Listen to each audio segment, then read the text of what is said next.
กับทักทายสบายดีเด้อพ่อแม่พี่น้องเบิร์ดทุกคู่ทุกคนเนาะมื่อนี้กับชะนางกับจิไปถามทางน้องเพิ่นคือว่าเห็นชะนางมาแต่ไปส่งเค้กน้อยไปโรงเรียนแล้วมาเลย เห็นคือว่าน้องกระแตมาฮอดแล้วบอกหรือใดชะนางเห็นในตารางพ่อแม่พี่น้องนางก็เลยจิไปถามไปถ่ายทางน้องเพิ่นเนาะสิถ่ายให้FCเห็นว่าเป็นจังไดมาจังไดฮู้อยากฮู้เพิ่นว่าเป็นจังไดเนาะอยู่ดีมีแฮงบ่เรื่องใดพ่อแม่พี่น้องชะนางก็สิไปถามไปถ่ายนํกันกับพี่กับน้องเนาะมาแต่ชงอีละมาแนมเบิ่งคือว่าน้องกระแตนี่แหละมีรถใหญ่จังรถไอแสนบอกมาหรือไผแหละชะนางก็บ่ฮู้พ่อแม่พี่น้องมันแม่นบ่น้องกระแตมาฮอดบ่หรือยังเพราะว่าชะนางเห็นแต่ในคลิปว่าน้องกระแตมามื้อนี้ก็สิไปเบิ่งพ่อแม่พี่น้องไปช่างก็ได้ไปเบิ่งนํกันเลยพ่อแม่พี่น้องไปถามไปถ่ายเบิ่งน้องเพิ่นอยู่ดีมีแห้งบ่เลยจังไดเนาะชะนางก็บ่ได้เห็นกันแต่หึงๆแล้วพ่อแม่พี่น้องโดยมาแล้วคุณ มาเลยนั่นแหละว่าคือว่าชวนกันกินนี่เอาขึ้นรถไอ้แสนว่ะอ๋อ กันมาแล้ว ไปส่งอีละเด็กกับเพิ่นนี่ก็เอ้าว่าก็กลับมาอีกมาชวนกัน พอดีไปพ่อเพิ่นอยู่ห้านห้านก๋วยเตี๋ยวฮะ เออ เห็นก็ได้กลับมา เออ ถ่ายคิดว่าสิเมื่อแล้ว นี่มาอาณาเอาเพิ่นอยู่คิวเลยเจ้ามาแต่คุณ เออ มาลงคิวอยู่บ้านอยู่ซิโนเลย เออขี่รถเส้นทางมาแต่เพิ่น ขี่รถเมล์รถพ่วง อืม แล้วก็พากันมาส่งเพิ่นแล้วก็พักผ่อนตอนนี้ เฮ้ย เลยพักผ่อนแล้วได้บัดนี้แบบสิขึ้นเฮือนขึ้นชานได้ซะมื้อใดยังบ่ฮู้ ตัวนี้ รอเห็นเนาะ ตัวนี้ต้องเป็นบ่แอนเด้อ บ่ เพราะว่าเรื่องการขึ้นเฮือนหั่นนะ เออ เรื่องการขึ้นเฮือนนี่ต้องเป็นบ่แอน อืม คือว่าเราเตรียมไว้เบิดแล้ว อืม เราเตรียมไว้เบิดแล้ว โดย เอาซื้อเครื่องซื้อของ แล้วเราพักผ่อน แล้วก็ซื้อของมาแม่นบ่เอา แม่นได้ยินเนาะว่าตอนแรก เข้ามามื้อนี้ เจ้าเครื่องเข้ามาว่า ของมามานี้ เออ ว่าพังเบิ่งเฮาเองก็ได้ ว่าสิบ่มีการเปลี่ยนแป อั ล น ง นี้ก็ โดย มันบ่คือมื้อวานนี่เด้เนาะ เป็นอะไร คือวานนี้มันอันน่ะเชี่ยวๆวานนี่ คนหลายคนเนาะ มื้อนี้อยากสิเงียบบัดนี้ อ้าวฉันไปถามมึงน้องเพิ่น ล ก่อ อน งไปถามเบิ่งเอ้ยลองไปถาม โด เบิ่ง ยโดย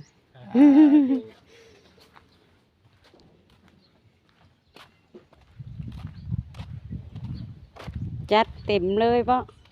เต็มชุดเลยปะ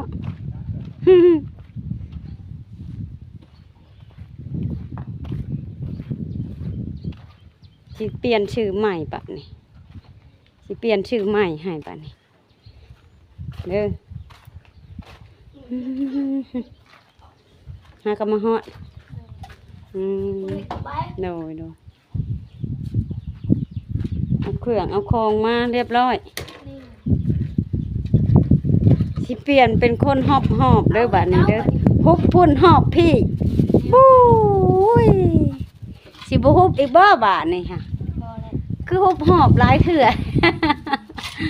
ดิใช่น้องเด้ค่ะ บริมานะ บ่มา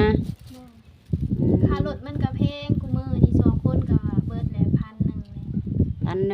1,000 2 คน ค่าอยู่ค่ากินอีกค่ะ น้ำมันมันแพงมันก็แพงน่ะเนาะ ค่าเครื่องเพิ่นก็ไล่เอาอีกอันนะ ค่าเครื่องนี่ก็หลายเสียตั้งหาก ค่าน้ำหาซี โอ้ ก็ไล่ไปเรื่อย นางเมฆอัปรมาเนาะ ๆบ่ เพิ่นเฮียนอยู่ปะ นั่งเปิดปิดเทอมแล้ว อยากมา จ้ะ อยู่เดี๋ยวโทรมาอยู่เมื่อวานนี้ ปิดเทอมแล้วอยากมาแล้ว ใหญ่แล้วปานนี้เนาะ มันใหญ่แล้ว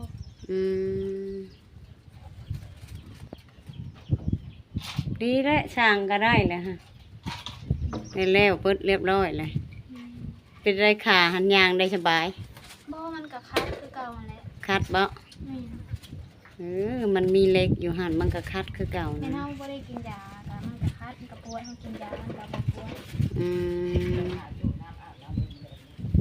ต้องได้กินยาตลอดบ่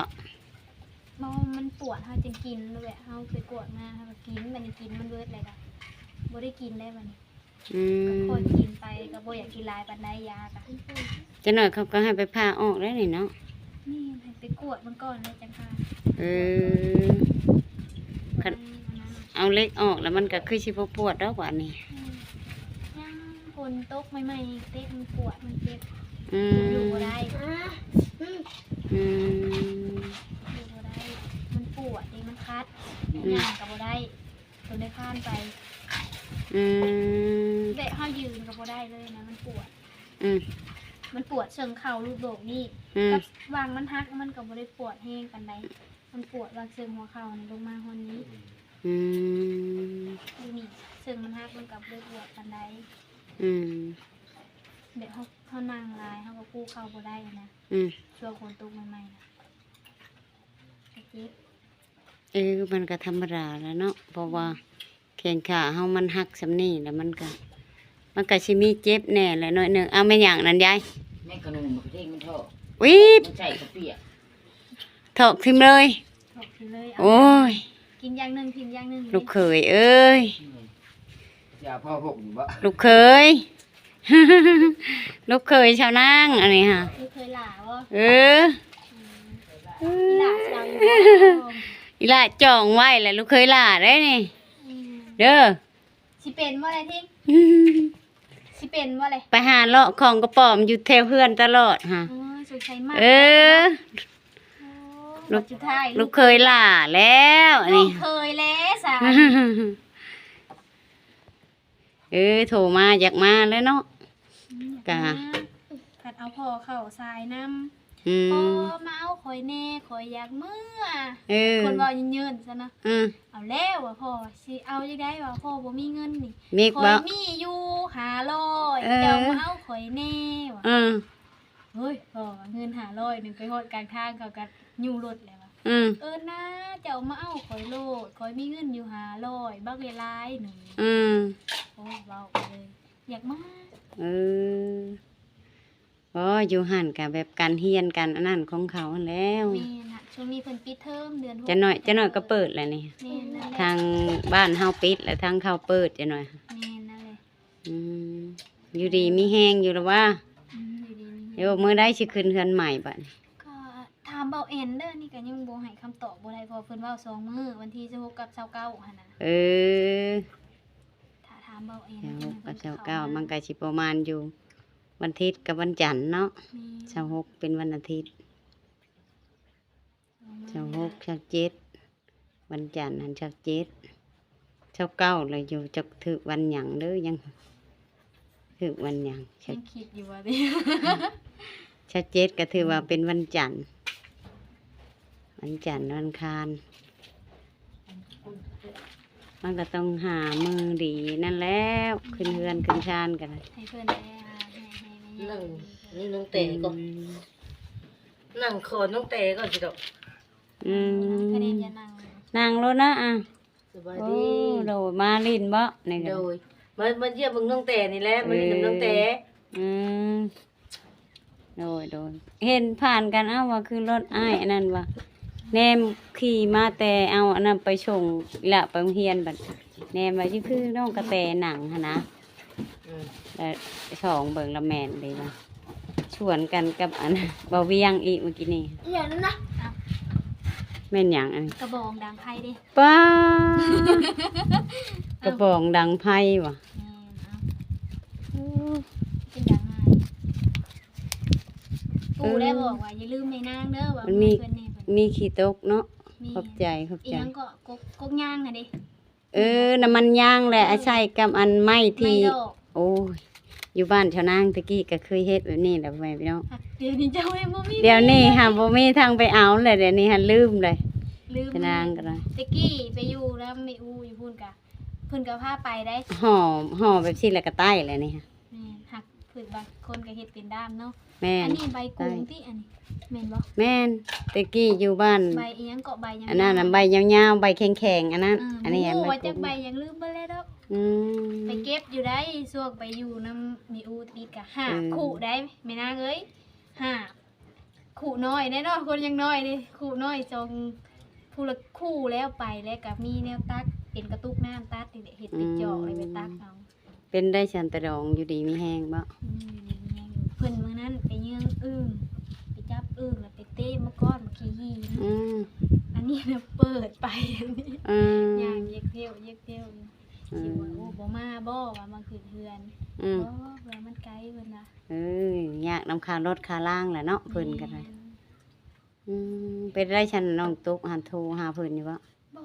บ่มี เบิ่ เพิ่ ง น เออ อันนั้นแล้วน้องน่ะอยากมือขึ้นเฮือนอยากให้หลานกับน้องน่ะมา อืม จักแนวใดแหละว่าสิให้พ่อไปเอาพ่อก็ว่าจักสิว่าแนวใด อ่ะพ่ออยู่ชายเดี๋ยวนี้ อยู่บ้านเมียเบิ่งพู้นแหละ บ่ อืม บ่ได้เห็นแต่อยู่ในคลิป อยู่บ้านเมียเพิ่น เออ มือขึ้นเฮือนนี่ว่าเพิ่นว่าสิมาเพิ่นน่ะให้เพิ่นมา อืม ก็ว่าเลยบอกว่าให้ไปเอาตุ๊กในเด้อว่ากับหลานนั่น อืม อยากเห็นหลาน มันบ่เห็นเลยแม่นางเอ้ยเห็นตั้งแต่ว่ามือ มือ เออ ว่า ไปเห็น ท้อง มือ ว่า ไปเห็นมือเดียวนั่นแหละ อุ้ยบ่เห็น ไป เลย เห็นมือเดียวนั่นแหละ ไปหาเพิ่นน่ะไปเห็นมือเดียวนั่นแหละ บ่เห็นเลยนี่ แล้วก็บ่ได้เห็นเลย มันก็เป็นตาสั่งคือหยังในลูกมันก็ได้ ค่ะ กระลุยกระลุย เบิ่งในบางเอาเพิ่นเอาลงคลิปอะเนาะหน้าตาอยากไปทางหญ้าหลายกว่าเนาะ แม่น หากเบิ่งในกล้องได้หากจังได้ตัวจริงหากตอนเกิดมาน่ะคือแม่คักอีหลีเนาะ แม่น คืออีหลีโอ้ตัวอยากฮู้ได้ว่าแม่ผู้ใดมาเกิด มาเบิ่งว่ะ แล้วอีกล่ะ มันเลิศหน้าตาลูกมันบ่ได้ขี้ร้ายเด้อว่ะทุกเอ้ยว่าลูกจะนี่ว่ะหัวแล้วไปคือเดียวนั่นแหละ แล้วก็บ่ได้ไปหาเพิ่นเลย น้อง ยากหันนี่ อยากไปจักแนวใดใจหนึงค่ะ อืมกินข้าวกินน้ำเลย กินข้าวปี้อ่ะ เออ มาฮอดบ่าย12 โมงแหละประมาณ12 โมง11 โมง12 โมงนี่แหละ อืม เดี๋ยวก็มากินข้าวเปียกอยู่ในบ้านน้ำเขียน เออ นี่มือขึ้นเฮือนมีหยังได้ดิเหล้าขาวได้ให้แม่นางกิน กินหยังก็กิน ไก่ได้เหล้าก็มือพงผูก ยังกินได้เปิดอันนี้ฮะบ่ยากดอก อยากมาเบิ่งเฮือนมา มันก็งามเลยเหือนก็งามชำนี้เลยถือว่ามันคักเอง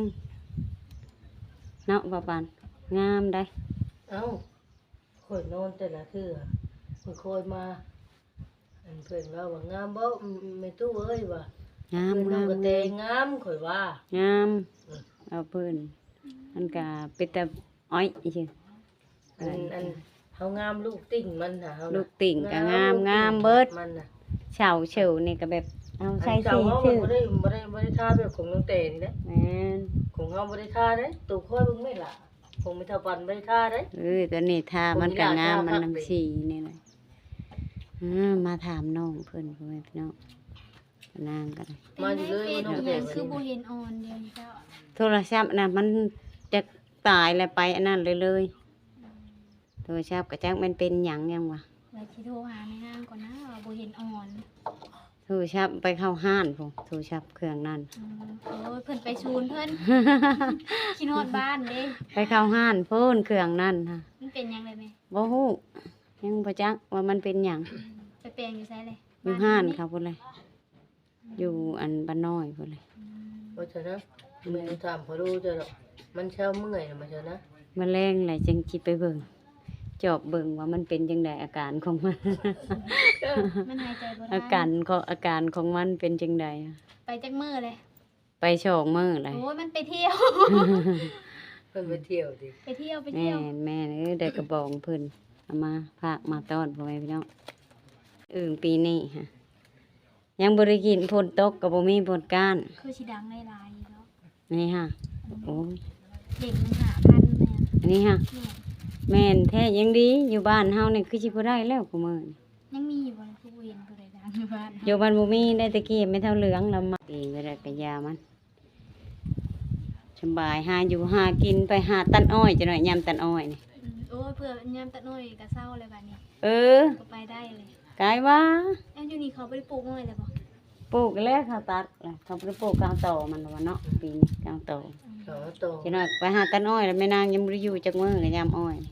ยามดำนาก็ไปหารับจ้างลกก้าเนาะหักแต่บ่ฮู้ว่ามันสิได้ลกหรือบ่เพราะว่ามันแพงไผก็เฮ็ดบ่ได้ย้อนน้ำมันแพงเด้จ้ะ แม่นคืออยู่พุ่นกับปลูกกับยากอะพิษกันย้อนว่าสิไปไทยปลูกมัน เขาสิหวานเอาได้ต่อไปนี่หัดท่าไปปัญญามเกี่ยวพุ่นแล้วหวานเขาหวานเอาเบิดได้จ้ะ สิไปอุกใจย้อนเกี่ยวนั่นอีกป่าน จักสิไปหาเงินอยู่ใช้บาทนี่ค่ะ ดำนากับเรือดำพ่อแม่พี่น้อง เจ้า เอ้ย เจ้าเคยแน่ ไปไทยกับค่ารถแพง ไปไทยก็บ่มีทาง เจ้ นะ ยังว่ามีผู้นั้นผู้นี้อยู่ฝากมา มีผู้ใด ผู้ใด เอาพื้น คือว่าลูกก็มาอยู่เฮือนเบิดเลยยังผู้ใดอีก มาถึงบ่อีหมวย โอ้ นะ ยมันรถโชว์มานอนอยู่เฮือนแปดๆยังมีผู้ภาคก็สิยอมเจ้าคือกันแลขอกระไรฮะ มี ใช่ ผัว กัน ก็ยังพอว่าเนาะ แม่นแม่ว่าผัวเจ้าภาคลูกจะมาแล้วก็ได้ก็ยังคืออยู่เด้ยนี่ลูกก็มาผัวก็บ่มีไผสิพากบาดนี่ จักเลยผัวน้อย อ้าวคงสร้างก็บ่รบกวนน้องเพิ่นแล้วพ่อแม่พี่น้องก็นี่ก็จะน้อยสิไปรับเอาอีหลายเลยนี่เพิ่นย่างบ่ไหวมันแดดแฮงฉันก็อยู่ดีมีแฮงได้ก็ชูๆไปคือเอา เลย หาอยู่หากินคือเก่านี่แหละเฮาก็ได้สำหรับคลิปนี้ก็สิพากทางผู้ใหญ่ใจดีแม่ใหญ่ใจดีทุกๆท่านเนาะบ่ว่าอยู่ในหรือต่างประเทศที่เข้ารับชมติดตามคลิปของชาวนาง